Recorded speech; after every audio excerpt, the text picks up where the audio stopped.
Hello and welcome to Lunchtime Politics on Channels Television. I'm Millicent Walker. On the news this hour, sponsor of anti-hate speech bill, Senator Sabi Abdullahi vows to see through legislative process of giving draft bill a full legal backing as tension heighten over death penalty provision. Senior advocate of Nigerian human rights lawyer Mr. Femi Falana goes daggers drawn with federal government over purported move to implement anti-social media bill. Says the National Assembly has no legislative competence on the bill. A cocktail of reactions following the aftermath of the Kogi Bayelsa state elections. We have that story and more on the program.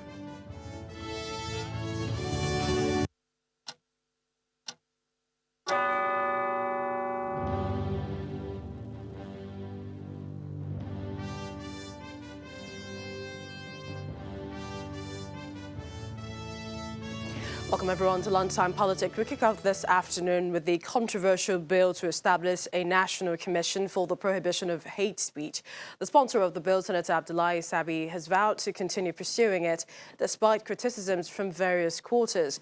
Briefing journalists at the National Assembly, Senator Abdullahi defended the bill, saying that hate speech has instigated crisis causing death, wanton destruction of property in Nigeria, while clarifying a clause in the bill which prescribes death by hanging for anyone who, by hate speech, causes loss of life.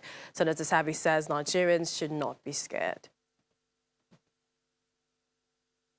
The main import of bringing this bill is to make sure that the issue of victims, people suffering as a result of this, is put to check. If you meet those who have lost their loved ones arising from violence due to ethnicity or religious intolerance and the like, I don't think they will be smiling with you when you tell them hate speech is nonsense. The major concern is, why do you have to say death by hanging? As far as I'm concerned, of course, when you bring a bill and it is read the first time, that is a proposal that will go through debate, a proposal that will go through public hearing. At the stage of debate, like you all know, we look at the merit, the basic principles behind the bill. Very soon, I hope to go to the chamber to debate, to lead the debate for the bill to be read the second time. However, human rights lawyer Mr. Femi Falana says the National Assembly does not have the legislative competence to pass the hate speech bill. In a statement, the senior advocate of Nigeria explains that by virtue of Section 4 of the Constitution, the National Assembly can only make laws on matters in the exclusive legislative and concurrent legislative list. Now, he maintains that the hate speech bill is an attempt to encroach on the legislative autonomy of the state governments, as procedural matters are meant for the houses of assembly of the state. Mr. Falana warns that the constitutional validity of the bill will be challenged in the Federal High Court if it is passed by the National Assembly and assented to by the President.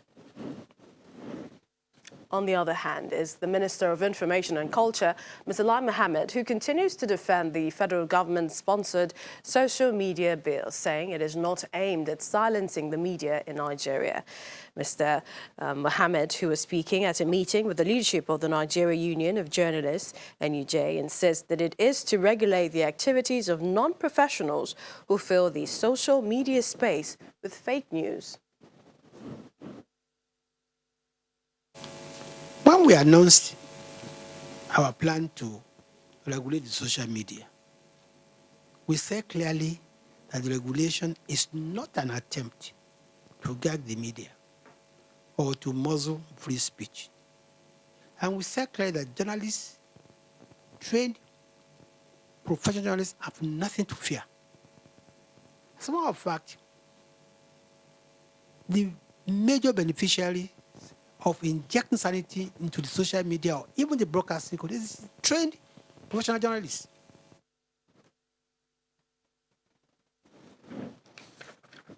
Well, for more perspectives on the anti-hate speech bill, the sponsor of that bill, Senator Sabi Abdullahi, joins us from our Abuja studio. Also from our studios in Abuja, we have the program manager of the Center for Democracy and Development, Mr. Shamsuddin Yusuf. We'd like to thank you both for joining us at this time. I must start with you, Senator Sabi, the man in the eye of the storm, especially with regards to some of the reactions that have been trailing the bill you're bringing before the Assembly. The first time was the 8th Assembly and now the 9th Assembly. And that is, what's your reaction to the criticisms that have greeted that bill, which passed first reading last week? That a few of them have been that, you know, if rule of law existed, there would be no need for this bill. Some other criticisms are that existing laws can address hate speech and that this is targeted, seems to be targeted at the opposition. Some have even gone as far to say that if we agree that corruption exists in the judiciary, the bad eggs, prosecutors, bad eggs, politicians might go after a few enemies. What's your reaction to all of these criticisms? Well, thank you for giving me this opportunity to, speak on these issues you have raised. For me, first, let me say that the intention is definitely to contribute in making sure that our country remain one and united. The truth of the matter is, over the past few years, or 2-3 decades, we all know Nigeria has changed a lot, some for the good and some for the bad. And the truth of the matter is that we've witnessed so many violence, some reported, some unreported. And in all of this, there are people who have taken time also to study why these violence are taking place. And in all of the violences, majority, from what I have seen through the studies and the reports I have seen, many of them are preceded by hate speeches. And it is always along 2 fault lines, that is the religious or the ethnic. And this is a major issue for us. In some other countries, the racial fault line is the major issue. Now, in terms of how I see people's reaction, of course, that is the beauty of democracy. And I believe it shows very clearly that people are free to make statements and to give their own perspective. And I must say that as much as I have people who are criticizing this bill, I also have people who are, saying that, look, this bill is timely and we need to have something like this. And the other aspect is perhaps the punishment of death by hanging is more or less, some people have brought that to even overshadow the overall import of the bill. And of course, when we say a bill has to go through debate, and after the debate, it will go through public hearing. Now, what happened during these stages is that people who are against certain clauses will bring their own options and bring their own suggestions. And at the end of the day, it is the majority view that carries the day. But what I want to establish at this stage is the fact that I am convinced beyond reasonable doubt that hate speech is a major issue in this country. And I think as leaders, we cannot pretend about it. And we just have to take Yusuf, beside you there, what do you make of the intention behind the bill, as you've heard from Senator Sabi? Well, I think this is actually an interesting conversation. When I read about the bill and the comments that have trailed the, conversations around the bill, I find it quite interesting. The question that I asked myself was that, will this provide a long-term approach to addressing this problem? Yeah, I think conversation around how hate speech contributes to violence should also be built around issues around existing social divides in the country, which the peddlers of hate speech would have probably want to leverage on in fomenting violence. And I think even the UN resolution dwell more on the consequences, understanding the causes and consequences of the hate speech. What are the remote and immediate causes of the hate speech? In finding lasting solution to it. which then means that it requires a long-term intervention. And not also just long-term intervention, but the intervention should focus more on what are the existing social divides that whosoever is, speaking dangerous speech is leveraging on to foment violence. So what I see quite fundamental is not just about passing a bill to address the issue of hate speech, but also looking at other issues around hate speech that make actually, that weaponize hate speech to become a major causes of violence. And the question is also the fact that we need to look beyond that, to look at also who are the major peddlers of this? In the last elections, if you want to really prioritize the issues around the hate speech, we look at it become gain more momentum in the lead up to elections. And the major people who are major actors in this space are actually politicians. So that makes me think more in terms of implementation. And, I totally buy with the idea of people talking about if there is rule of law, definitely the issues around this hate speech and its consequences wouldn't have been an issue, because if there is rule of law, certain existing law would have applied to a lot of people who are the major peddlers of the hate speech. Mr. Yusuf, let's get back to Senator Sabi and ask him this particular question. You brought this before in the 8th Assembly, now it's here in the 9th Assembly. What's that optimism that indeed this is a time that such a bill will be passed by the National Assembly and assented to by the President? Well, I think let me use this opportunity to clarify something. The truth of the matter is, in the 8th Assembly, when I introduced the bill, I did not take further action based on my assessment of the fact that politics had already crept in.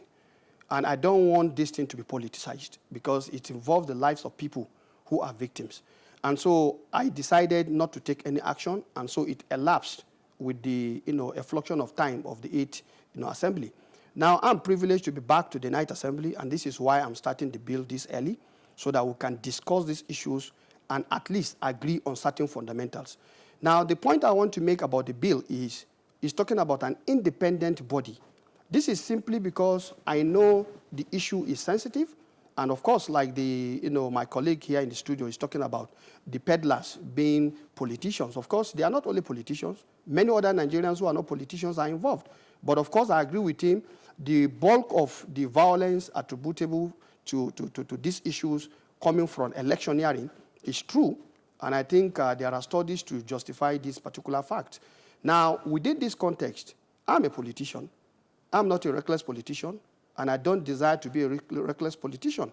And I hope that even politicians who are reckless will begin to realize that, no, you cannot just take advantage of your being a politician and be irresponsible. We must be held to account.